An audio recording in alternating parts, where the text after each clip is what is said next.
Hello friends, तर चालू आहे माझं दुपारचं लंच बनवणं. तर गावरान तडकाचं जेवण बनवणार आहे, कारण की रोज रोज तेच तेच खाऊन कंटाळा येतो. चला म्हटलं, खूप दिवस झाला भाकरी बनवलेली नव्हती, तर भाकरी इथं बनवत आहे. बघा माझी भाकरी किती छान प्रकारे टंब अशी फुगलेली आहे. असे जुन्या बायका म्हणतात बघा, जी बाई भाकरी जिची अशी टंब फुगते ना, तिला छानपैकी संसार करता येतो, तिला स्वयंपाकमध्ये ती सुगरण असं म्हणतात. पण माहीत नाही मला खरं काय खोटं काय ते. तर तुम्ही सांगा नक्की मला, खरंच असं खरं असतं का? त्यानंतर मग जेवणासाठी ताक, चुक्याचा गरगटा, कांद्याची चटणी आणि कोबी बनवलेली आहे, मस्तपैकी भाकरी. अशा प्रकारे आजचा मेनू आहे. आणि जेवण वगैरे केलं आणि त्यानंतर बघा सासूबाई इथे करत आहेत आराम. आणि मी ब्लॉग शूट करत होते आणि त्यानंतर मला हे बांगड्या सापडल्या होत्या, आईनं दिल्या होत्या माझ्या ॲक्च्युली. आणि आज ना एवढं ऊन पडलेलं आहे ना पुण्यामध्ये.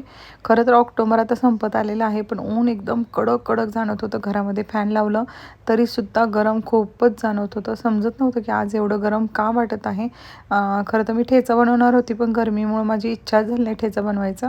आणि त्यानंतर बघा आलेलो आहोत हॉस्पिटलमध्ये. उद्या सासूबाईंचं ऑपरेशन आहे, त्यामुळे इथं आलेलं आहोत.